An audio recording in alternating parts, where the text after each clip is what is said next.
Hi everyone. So yes, I got another quick video I want to do. It's kind of cool, I think. I hope you like it. If not, give me a thumbs up if you like it. Give a thumbs down if you say, this garbage is Kirky gone off the thing. Anyway, so I was thinking that, I'm mostly a Colorado guy with, um, sorry, excuse me, Colorado with, the woods there and stuff, how to use worms, find them in the logs and fish and things like that to survive if you're in a starving situation, right?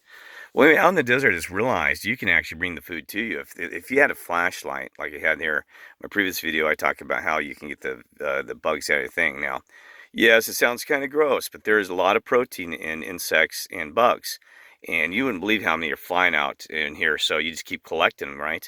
You can actually have a whole meal. If you're out in the desert, all there was is like cactus, and you had a flashlight, you can actually I don't know if I can zoom in there enough to see if you can see those things like that. But boy, you could have a whole meal. I mean, it sounds gross, but heck, if you're in a survival situation, eating versus eating your own finger, I mean that's a pretty good source, and it'd fly right to you. I mean, you wouldn't have to just hold your flashlight, and those things would come with miles around. That's fishing for bugs, and that's basically what bats do. Is they go out and they go swarming and eat all those insects, and they seem pretty happy. So I mean, I would eat bugs if I had a survival situation out in like these deserts and stuff. Just hold a flashlight out and collect the bugs. So anyway, hope you'll never have to use that tip. But if it ever did come to that, you could actually use the bugs to eat. And they actually said they got a lot of good protein and they're actually healthy. But I don't know. I have eaten crickets and it's disgusting. And but it tastes kind of like sesame seeds.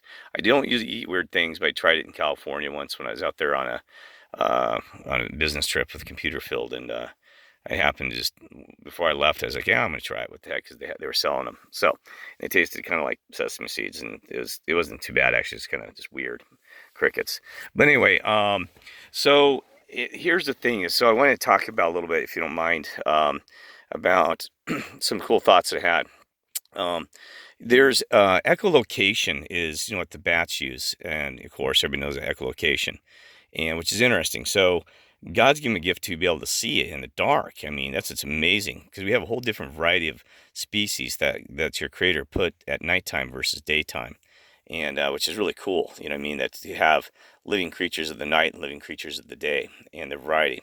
And bats are just really cool. I actually like bats. I've been to Carlsbad Caverns, and they're really kind of neat. Well, anyway, the echolocation, which is interesting, is that um, I'm heading somewhere with this. Is that the bats, they go fishing for insects, just like, they go out and hunt. They hunt the bugs and stuff and like that. And they keep the balance in the world by making sure there's not too many overpopulation of the insects as well. You know what I mean?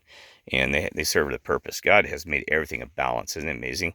So you got nighttime creatures to help balance the situation and stuff like that. Isn't that amazing? So that the whole ecosystem is in balance. And until man came along, and that's where we messed up. We got endangered species of bats and other issues, and we have a lot of species that have been endangered, have issues because we didn't do our job of that was supposed to be when God said to Adam, even says, help be the kingdom of the animals. Well, kind of screwed up there, but we made it worse today, right? So anyway, we don't need to go there. So I was going to tell you about a story about a guy who was really interesting. I don't know if you ever saw this. I saw this. I mean, it was like God, a long time ago. I can't even remember when, but there was a guy who had figured out he was blind, and he wanted to know how to a different way of seeing. He didn't want a seeing dog, and he didn't want to carry a cane around. He said he got tired of a stupid cane, and so he said he studied. He's thinking one day. He said, bats can see, in a way. And so what he did was he found a way to navigate the world, downtown cities and everything, and know where steps are and cracks in the darn roadways. I mean, amazing using echolocation. And what he does is he pops his tongue. He makes it, like even bats. I just heard a bat earlier. That's why I was telling you this. I heard a bat. He was, echolocating these insects when I was um, with the flashlight. He must have said, "Oh boy, somebody's got him tracked." Because I can hear him fly, this bat flying all over the place out here. He's busy eating. But anyway, so this guy, he pops his tongue, and he said that he can hear the way it bounces back the sound, just like the bat's echolocation. He can identify what the object is, how far the distance is, and everything. So he's gotten around that barrier of blindness. I mean, geez, God bless the man. Are you kidding me? I mean, because most of the things, some of us, I don't blame people. You get an ailment and you just kind of roll over and say, well, geez, the medical field can't do anything for me. And I'm just, this is the way it is. And that's the way it is. And, and they deal with it, the best they can. But this man said, well, I'm going to find other route and other alternatives to this. So anyway, he walks around without a cane and just amazing. Well, I think he has a cane just for bumping, just to see, but he basically doesn't hardly use the cane at all. I mean, doesn't need it really, right? So if you ever have a chance, you can probably YouTube that. I don't know, some years ago, maybe somebody's got a YouTube on the guy who's echolocation. He probably taught other people, right? So he's going to try to find a system where he could actually have it, more progressive something, but I don't know. I never happened. That was so long ago. Oh my God, geez, that's been like 20 years. I mean, ridiculous. Or longer that I remember seeing this guy. Boy, so then the story, also another thing about some of the stuff. Now, here's another thing that I want to talk about, is that what is interesting is that, God is the creator, and also the Lord can help you with this, that if you pray and you're in a really bad situation, if it be his will, that he can actually help you. And, for example, he dropped manna for Moses, right? I believe, yeah. And also, there's a true story about a guy who was a veteran, and I can't remember what war he was in, but he was flying. I think it may have been World War II even, but I'm not sure. He's flying over the ocean, maybe the Pacific Ocean, and with he was flying over the Pacific Ocean, and he had a crew, but anyway, they got shot down, and I don't know, I can't remember the details what the war was, where it's at, but the story is what's important. It's not a story, it's a real thing. Anyway, so he ends up in a life raft, right? Floating around. He had enough water. He said the water was not his concern, because in his life raft he had enough water. But he said he did not have food. And man, I think it had been he said he hadn't eaten like a week or something. I can't remember how long it was. And he said, oh man, I was out of my mind. I couldn't fish. I had water. It was fine, but I just didn't have any food. He said, man, so he said, I started praying. Prayed as hard as I could to the Father, God. I said, man, God, I got to have some food, please. I don't want to die out here in the ocean. And so I need some food.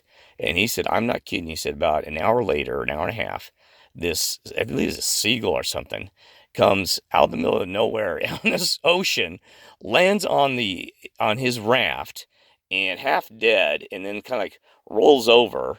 And he's like, what?